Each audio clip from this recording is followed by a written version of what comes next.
धन्यवाद। वन्दना मन्दिरबाट हामी हाम्रा अतिथि प्रमुख अतिथि लगायत सम्पूर्ण व्यक्तित्वहरूलाई हाम्रा दिदी बहिनीहरूले सम्मान स्वरूप शब्दबाट सम्मान गरेर विदाई भइसक्नु भएको छ। सम्पूर्ण दिदी बहिनीहरूलाई धन्यवाद दिन चाहन्छु। अतिथिकै आसन ग्रहण गरिदिनको निम्ति आदरणीय दाई विन्देश्वर यादवले पनि मञ्चमा आएर अतिथिको आसन ग्रहण गरिदिनको निम्ति हार्दिक अनुरोध गर्न चाहन्छु। त्यसै गरी अतिथिकै आसन ग्रहण गरिदिनको निम्ति रमेश यादवजीलाई पनि आसन ग्रहण गरिदिनको निम्ति हार्दिक अनुरोध गर्न चाहन्छु। अब आजको कार्यक्रम के हो? काम गर्ने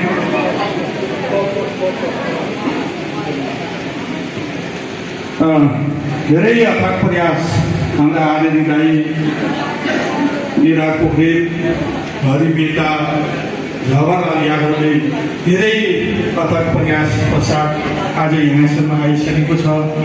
यो कार्यक्रमप्रति हाम्रा विज्ञ नै म भन्ने गरेको छु। आदरणीय दाई विज्ञ केदार पोखरेलजीलाई यो कार्यक्रमको बारेमा जानकारी गराइदिनु निम्ति, प्रस्तुत गरिदिनु निम्ति हार्दिक अनुरोध गर्न चाहन्छु। अध्यक्ष गर्नुहुने हाम्रा अर्ग्यानिक कृषक हरि बेताज्यू, त्यसै गरी आजको प्रमुख अतिथि आदरणीय हाम्रा नेता हाम्रा दाई राजीव कोइरालाज्यू र विशेष अतिथि हामीलाई अत्यन्त सहयोग गर्नुहुने र हाम्रो आदरणीय दाई कृषि राज्य मन्त्री रामप्रसाद मेहताज्यू, त्यसै गरी हाम्रा गुरु अनिरुद्ध स्वामी आचार्यज्यू, त्यसै गरी हाम्रा गुरु दाई बद्री विशाल डाक्टर बद्री, भारतबाट आउनुभएका अति विशिष्ट व्यक्ति कुन्दन कुमार निरालाज्यू र मैले मान्ने सबै मञ्चमा आसित हाम्रा अतिथिगणहरू, त्यसै गरी यो हलमा हाम्रो यो अर्ग्यानिक प्रबोधन गोष्ठी कार्यक्रमलाई बुझ्नको लागि त्यसलाई स्वीकार गरेर आउनुभएका हरेक किसान वर्गहरूमा जय किसानको अभिवादन गर्न चाहन्छु। जय किसान, जय नेपाल, जय किसान, जय Nepal. Thank you so much. म एउटा सानो कविता हजुरलाई सुनाउँदैछु। सुख दुःख र शत्रु सब थोक एक वृक्ष जसले जहाँ, त्यही हो सत्य सनातनी बुझिलिनु प्रकृति बन्धनमा। ईश्वर नै सब हुन्, सबै ईश्वर हुन्, जे छन् जगतमा जहाँ, इनको रक्षा गरौँ, समर्पणी बनौँ, संस्कृति संवर्धन। त थ्याङ्क यू सो मच। आज मेरो टपिक छ कार्यक्रमको उद्देश्य। हामीले यो कार्यक्रम किन गर्यौँ? हेलो, म हजुरसँग 20 मिनटको टाइम लिन्छु र म कोसिस गर्नेछु यहाँहरूको मानस पटलमा हामीले खेती किसानी गर्दाखेरि के गल्ती गरेका छौँ र अब त्यसबाट हामीले कसरी सुध्रिँदाखेरि हामीले हाम्रो जीवनमा निकास पाउँछौँ भन्ने कुरो यहाँ थाहा हुन्छ। र म यहाँहरूलाई के भन्दैछु भनेदेखि, आदरणीय किसान मित्रहरू, यहाँ हामीले हाम्रो स्लोगनलाई हेर्दाखेरि हाम्रो उद्देश्य थाहा हुन्छ। यहाँ लेखेको छ स्वस्थ माटो, समृद्ध किसान, शुद्ध भोजन, दीर्घ जीवन। अनि त्यसको लागि तल लेखिया छ अर्ग्यानिक जैविक। वास्तवमा अशिक्षित किसान हुँदाखेरि के हुन्छ? हामीले अर्काको भनाइमा खेती गर्दा के हुन्छ त? त्यो हामीले भोगिसकेका छौँ। हाम्रो देवानगञ्जमा गङ्गा मेहता भन्ने एकजना साथी हुनुहुन्छ, उहाँ धेरै अनुभवी हुनुहुन्छ। उहाँले तपाईँको आफ्नो माटोलाई मजाले चिन्नु भएको छ। अनि त्यो माटोमा 2 वर्षदेखि उहाँले करेला फलाउन नसकेको, काँक्रा फलाउन नसकेको त्यो समस्या उहाँले भोग्नु भएको छ। के तपाईँहरूले पनि अहिले यो 2 वर्षदेखि काँक्रा र करेला फलाउन गाह्रो छ? के छ? गाह्रो छ? गाह्रो छ नि होइन? एकचोटि जोडले ताली बजाइदिनु त। गाह्रो छ? गाह्रो छ। त यो काँक्रा करेला मात्रै नभएर अरू चिजको पनि बिउलाई तपाईँको अङ्कुरण गराउन हामीलाई माटोमा एकदम गाह्रो छ। यो किन छ? हाम्रो माटो स्वस्थ छैन।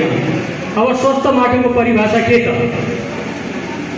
हेर्नु, 1 एकड जमिन भनौँ या 1 हेक्टरलाई नै लिउँ, हाम्रो 32 कट्ठा जमिन हुन्छ, त्यसलाई 1.5 बिघा नै मान्न सकिन्छ।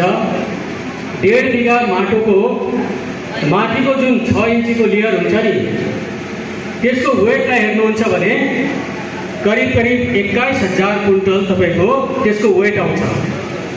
अब त्यो 21,000 कुन्टलमा यदि 1 देखि 5% जीवांश कार्बन छ भने त्यो माटो स्वस्थ हुन्छ, जीवांश कार्बन छैन भने त्यो माटो स्वस्थ हुँदैन। जबसम्म हामीले हाम्रो माटोमा 1% जीवांश कार्बन बनाउँदैन तबसम्म हामीले समृद्धिको कल्पना गर्नु बेकार हो। किन बेकार हो? अब यो म तपाईँलाई थोरै बताउन चाहन्छु। यसलाई थोरै म अगाडि लगेर एक दुईवटा चिज हजुरहरूलाई यहाँ क्लियर गरिदिन्छु। ओके,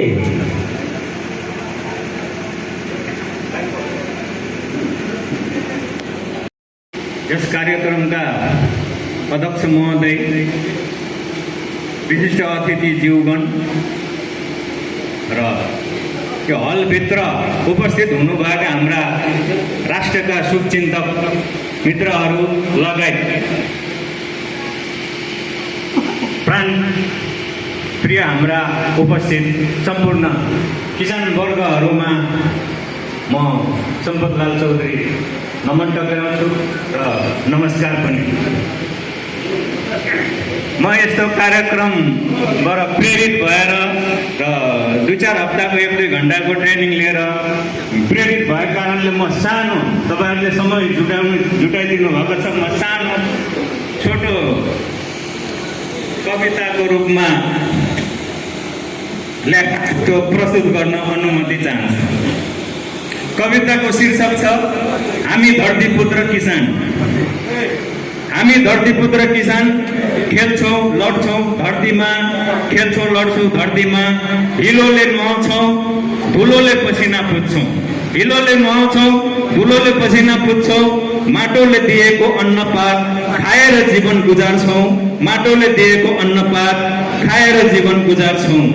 गर्व गर्छौँ हामी जैविक किसान बनी, गर्व गर्छौँ हामी सानो हाम्रो जैविक किसानको नारा पनि छ। म छोटोमा म वाचन गर्न फेरि पनि अनुमति चाहन्छु।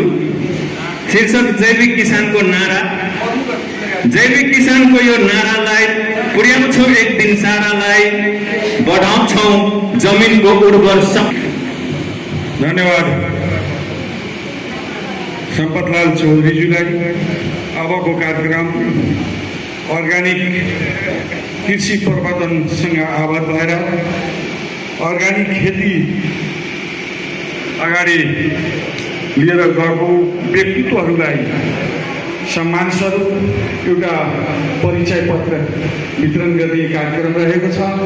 म सम्पूर्ण व्यक्तित्वहरूलाई नामबाट बोलाउनेछु र यहाँहरू मञ्चमा आएर आइडेन्टिटी कार्ड सम्मान स्वरूप ग्रहण गरिदिनको निम्ति हार्दिक अनुरोध गर्दै म आजका प्रमुख अतिथि आदरणीय दाइ राजीव कोइराला र प्रदेशका उद्योग कृषि तथा सहकारी मन्त्रीज्यूलाई संयुक्त रूपमा यो कार्ड वितरण गरिदिने अनुरोध गर्न चाहन्छु। म निम्ताउन चाहन्छु बिन्देश्वर मेहता, जयमानगञ्ज गाउँपालिका वार्ड नम्बर 2 माथि बिन्देश्वर मेहताजी छोडो। यसै गरी वासुदेव मेहता, जयमानगञ्ज 7,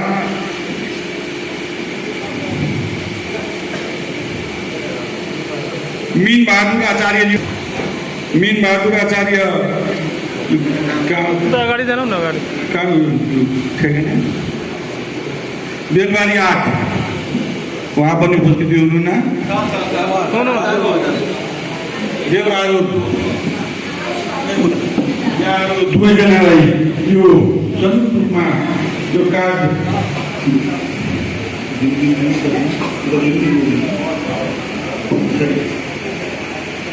यसै गरी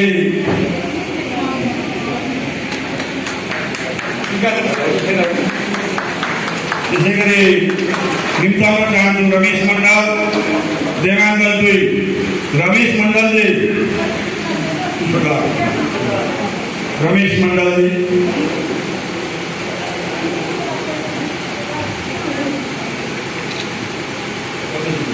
धन्यवाद रमेश मण्डलजी आपको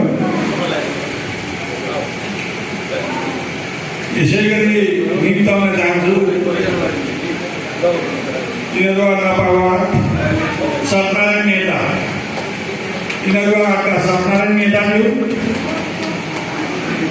सत्यनारायण मेहताज्यू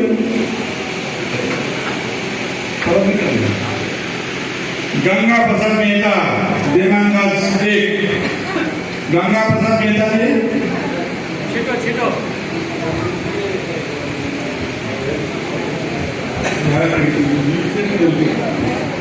किसानको कार्ड दिने काम भइरहेको छ सबै किसानहरूलाई जसको कार्ड गरेका छ यहाँ अगाडि आउन अनुरोध गर्छु सबै किसानहरू अगाडि आइदिनु तपाईहरुले त्यो पछाडी गर्दाखेरि ढिलो हुन्छ सत्ताइनजी जहाँ हुन्छ तपाई यहाँ छिटो आउनुहोस्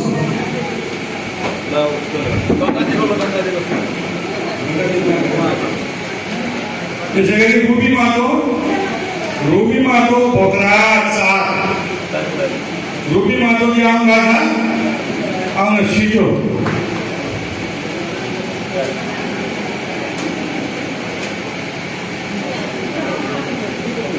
रामचंद्र मेहता जी देवानंद जी रूबी मेहता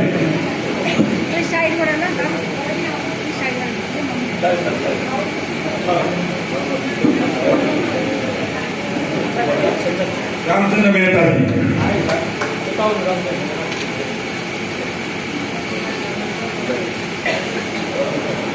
मनोज मेहता जी देवांगन 2 मनोज मेहता जी जल्दी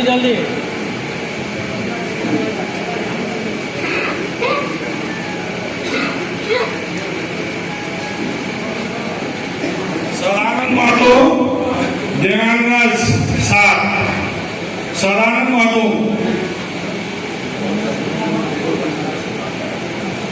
छिटो आउनु भाइ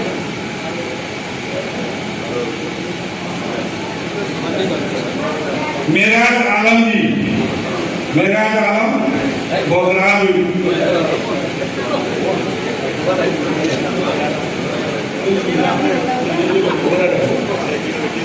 त्यसै गरी रामभजन मेहता देवांगन 1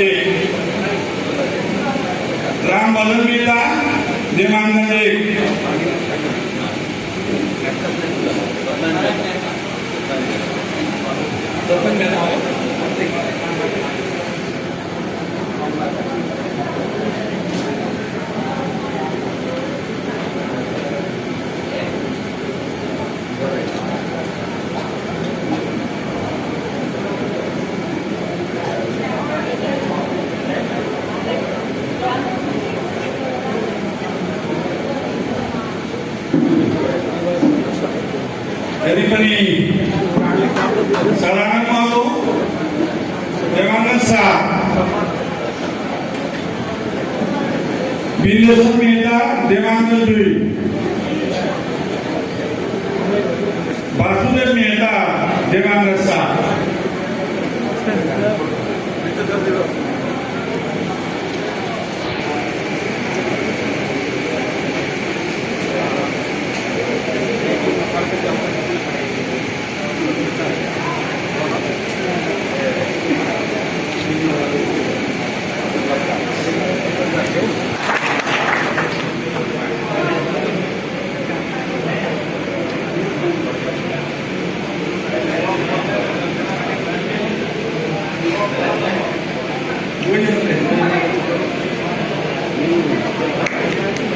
यसै गरी देवनंदन मेहता जी देवांगन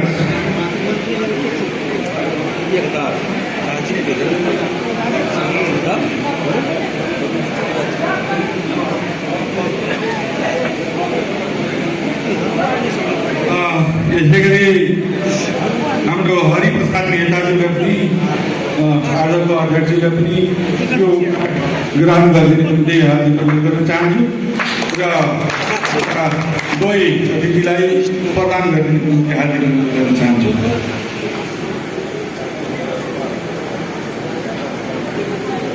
त्यसै गरी केदार पोखरेललाई आफैले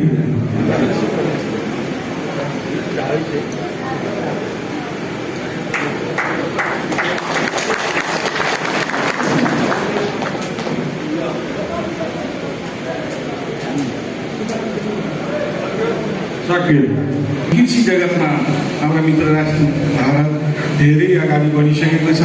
यस्तै विद्वान मित्रहरूले गर्दाखेरि त्यहाँ अर्ग्यानिक खेतीहरू धेरै अगाडि बढिसकेको हुँदाखेरि आज ती विद्वान व्यक्तित्वको रूपमा हामी नेपालका किसानहरूलाई अर्ग्यानिक कुन माध्यमबाट जाँदाखेरि हामी रासायनिक मलबाट छुटकारा पाएर यो अर्ग्यानिक खेती माध्यमबाट हाम्रा मानव शरीरहरू मानव जीवनहरू स्वास्थ्य कसरी रहन सकिन्छ त्यो एउटा डाक्टर के निरालालाई हार्दिक अनुरोध गर्न चाहन्छु।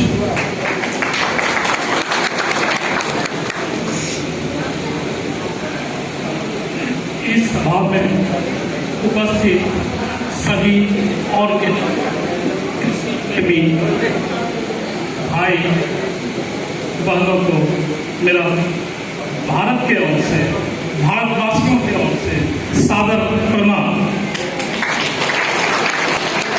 मुझे इस सभा में बुलाने के लिए मैं श्री केदारनाथ पोखरेल जो कि बहुत सारे पुस्तक के लेखक हैं, खासकर ऑर्गेनिक कृषि के उत्थान हेतु उनका कार्य नेपाल में ही नहीं इंडिया में भी सराहनीय है।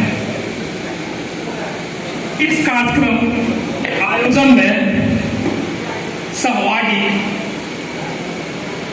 सृजनशील ऑर्गेनिक कृषि समूह देवानगंज साधना फाउंडेशन रामधुनी चंद्रमोहन सिंचाई योजना बोर्ड कृष्ण मुरारी कृषि भाग मौका नरसिंह कबीर जीवन ज्योति मठ इनरवा सुनसरी का आभार व्यक्त करता हूँ।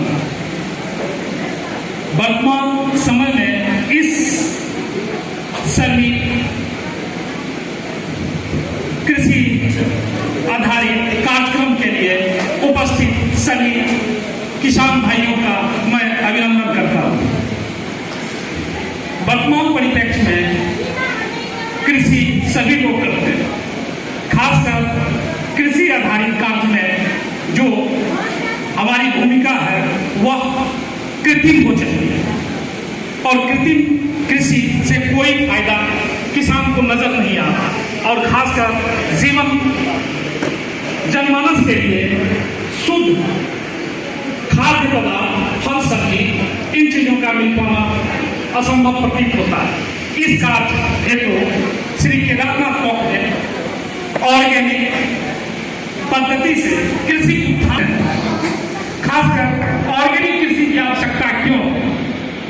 वर्तमान परिप्रेक्ष्य में वही खाद्य सामग्री, वही फल, वही सब्जियां हमारे बुजुर्ग खाया करते हैं, वह निरोग रहते हैं और हम सभी वही चीज खाने के बाद रोगग्रस्त हो जाते हैं। हमें ऐसा लगता है कि हम पौष्टिक आहार ले रहे हैं, खासकर पौष्टिक फल, पौष्टिक सब्जी, कद्दू, झिंगली आदि आदि, पर उसके अगर अंदर में हम जाते हैं तो उस परिप्रेक्ष्य में होता क्या है? दिखने में तो सब्जी लग रहा है, दिखने में तो फल लग रहा है, लेकिन कृत्रिम खाद की वजह से वह फायदा जितना देता है कुछ हद तक हमें नुकसान भी दे जाता है। इसी परिप्रेक्ष्य में ऑर्गेनिक कृषि की आवश्यकता है। ऑर्गेनिक कृषि से फायदा ही फायदा लोगों का कहना है। अगर इसे हम व्यवसायिक रूप में भी देखें तो एक छोटी सी, खासकर एक छोटा सा खेत रहने के बाद 2-4 बीघे नहीं, 1 एकड़ खेत रहने के बाद भी एक कृषक अपने परिवार को सही तरीके से व्यावसायिक खेती कर चला सकते हैं। इस परिस्थिति में कृषि ऑर्गेनिक होनी चाहिए। अब बात आती है कि ऑर्गेनिक कृषि के लिए जो योजनाएं हम चला रहे हैं, खासकर नेपाल सरकार द्वारा जो योजनाएं पोखरेल भाई के सहयोग से जो चल रहा है वह सराहनीय है।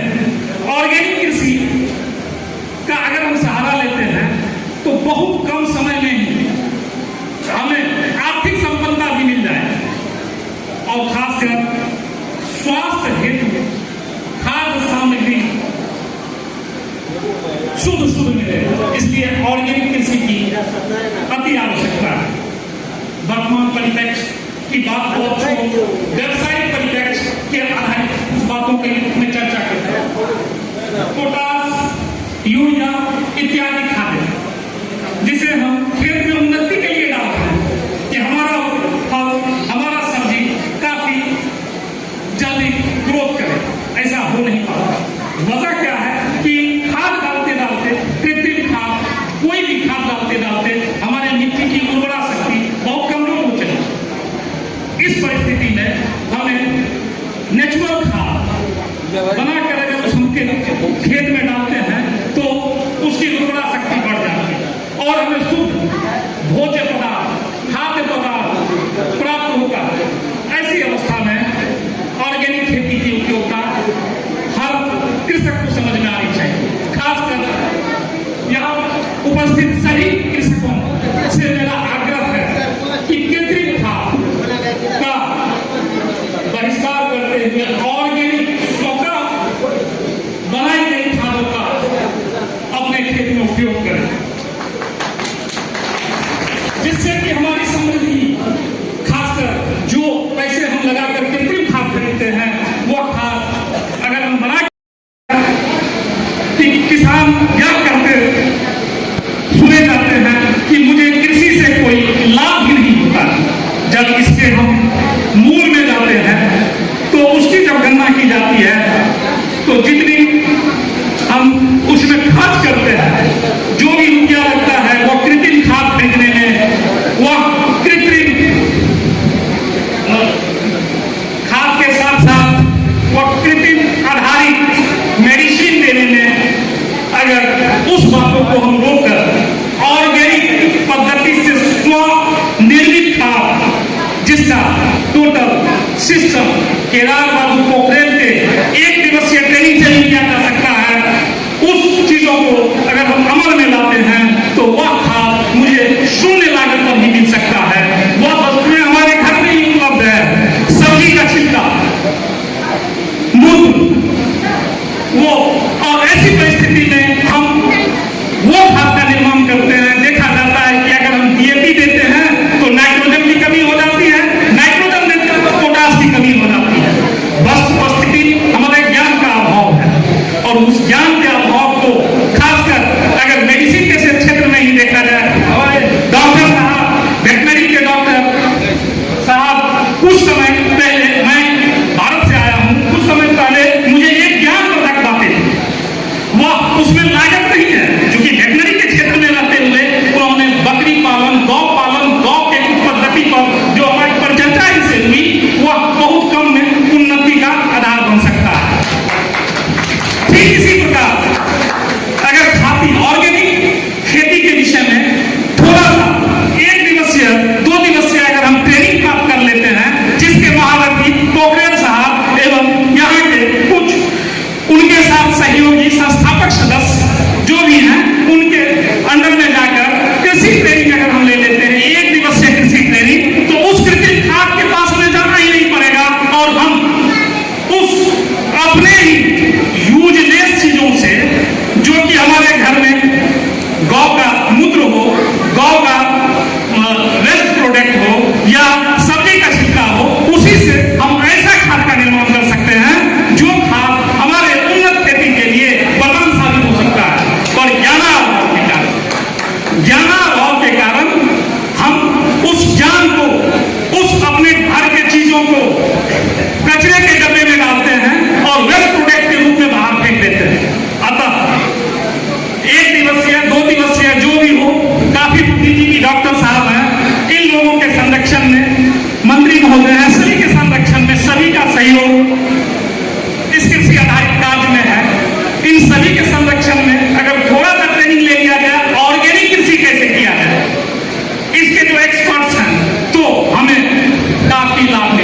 गहराई में लेकर उस ज्ञान को लिया जाए और ऑर्गेनिक खेती किया जाए और गणना किया जाए कि हमें क्या फायदा और क्या नुकसान मिला। इन्हीं बातों के साथ मैं अपना बात समाप्त करता हूँ। यहाँ काफी श्रोता है। डॉक्टर के निराला